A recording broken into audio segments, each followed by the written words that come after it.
Because I don't want my confidence to, I'm going to say something and I want you to hold on to it, all right? Get your cameras ready because this is game. Do not allow my confidence to offend your insecurity. Oh, if I could get up and dance, I would dance right now. If I could get up and shout, I would shout right now. Do not allow my confidence to offend your insecurity, because I dress like I dress because I'm confident. I look like I look because he's confident. We walk like we walk because we're confident. I don't even use cologne. Now, somebody asked me, what is that you wear? And I said, confidence. My dream. My dream. My dream. My dream. My dream. My dream. My dream will become my reality. My reality. My dream will become my reality. My reality. Do you believe that? Or are you just talking it? Do you embody that? Do you display that? Do you live that when you're away from the complex, when you're away from the facility, when you're alone in your room? When you know you're not in shape quite yet, but you still don't want to do that little extra after practice. Do you live that?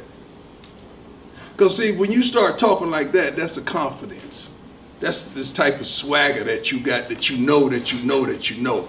And see, when you're really confident, you offend insecurity. Because confidence knows. It's not a fragrance that you have to put on, it's just in you. Some of you have that, and I love the smell of it, I love the scent. But it's a certain confidence you got to have that you know. So what I'm talking about, your dream will become your reality. You got to truly believe that. You can't just say that. Some of y'all just saying that, and I know you just saying that because I know. Been there, done that.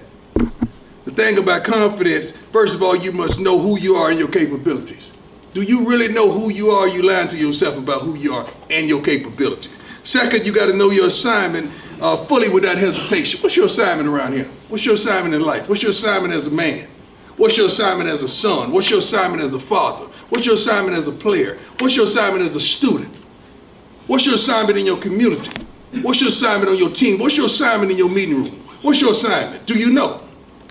Thirdly, you got to know your opponent fully, without a shadow of a doubt, in your opposition. And do you know that? A lot of y'all studying now, and you understand your assignment. You understand who you are, but you don't know one darn thing about the opponent. You got to know who your opponent. Know his strengths, his weaknesses. Know what he's about. Know what's in his heart. Know what to make him stop, what to make him quit. What makes him tick, what he likes to do, what he don't like to do. How to get up under the skin, how to rattle him. How to attack him, how to go at him. How to get him off his course and off his pace. You got to know all three of those things. Then you start speaking with confidence. You start living with confidence. You start talking with confidence. You start walking with confidence. And then that confidence that you display, it becomes contagious. Then somebody else want to smell like it. Then someone else want to be like it. Then someone else embodies it. Then the next thing you know, we got a team full of confident people that when we go, no matter what we play at, we know we're going to go in there and do what we're going to do. That's confidence. And that's belief. You got that? Yes, sir. Do you really have that? Yes, sir. All right, because I'm dead serious about this. What about me would make you think that I care about your opinion of me? Your opinion of me is not the opinion that I have of myself. You ain't make me, so you can't break me. You didn't build me, so you can't kill me. You know what? God established me, so you ain't nothing you can do to me. I've been dealing with this foolishness since Pee Wee football, man. I've been him. I've been a difference maker, a game changer. I've been that guy. So what will change now that I'm coaching? Not a darn thing. I'm not even playing the game, and you got an opinion of me. I'm not even on the field. But I'm pretty sure I get every darn coach I'm playing against, head coaches. And anything you want to do. But I love it, but I don't care. And I wish the world thought like that. Youngsters, if you're out there right now, do not give a darn what opinions people have of you, long as that opinion is not consistent of that of yourself. You be you. I'm not planning to make you feel good about me. I already feel good about me. I'm good. Message for the youngsters out there.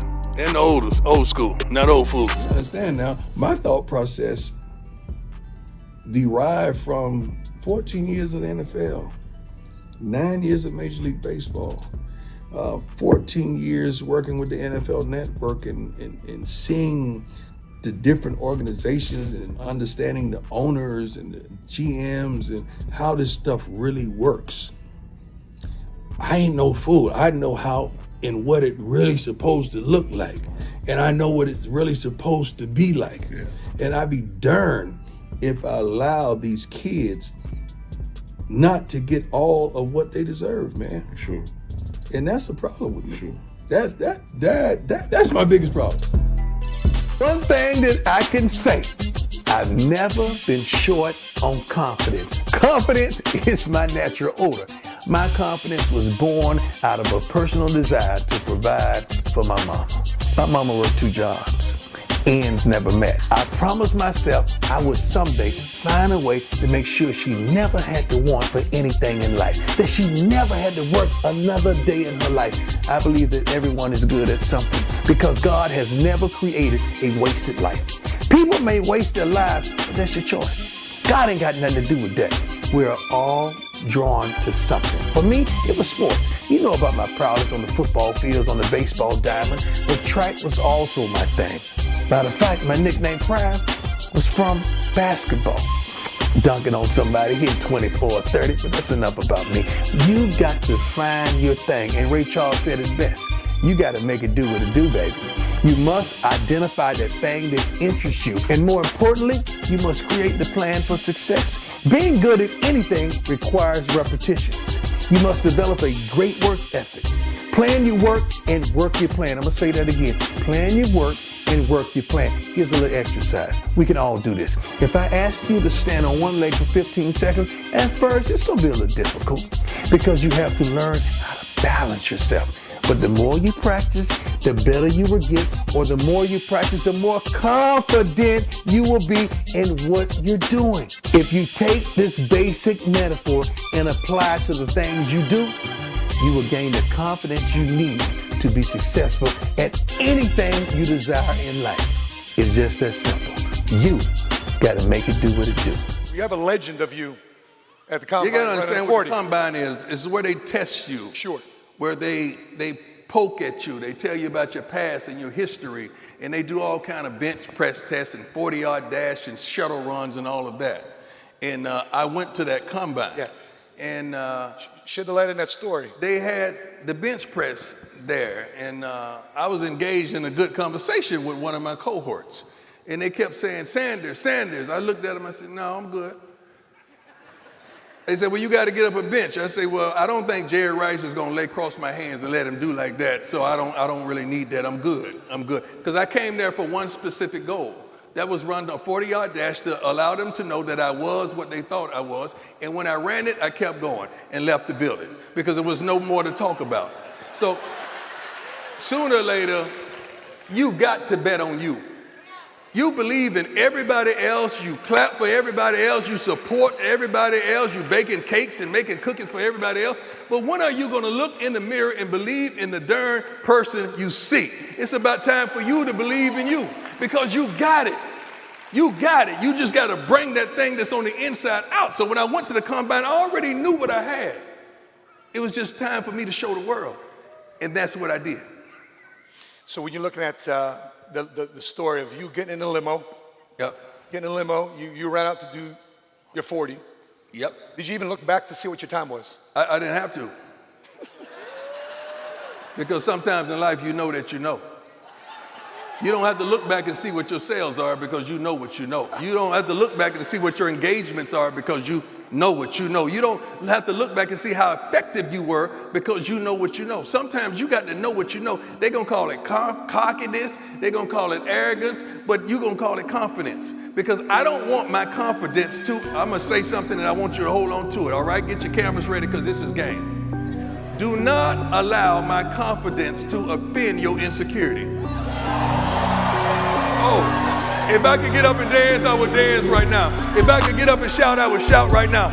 Do not allow my confidence to offend your insecurity, because I dress like I dress because I'm confident. I look like I look because he's confident. We walk like we walk because we're confident. I don't even use cologne. Now, somebody asked me, what is that you're wearing? I said, confidence.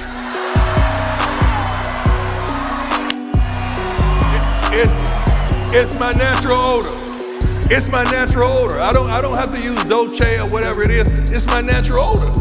Come on, coach, let's do it. Because if you look good, You feel good. And if you feel good, you play good. If you play good, they pay's good. all the men, you good. I'm good.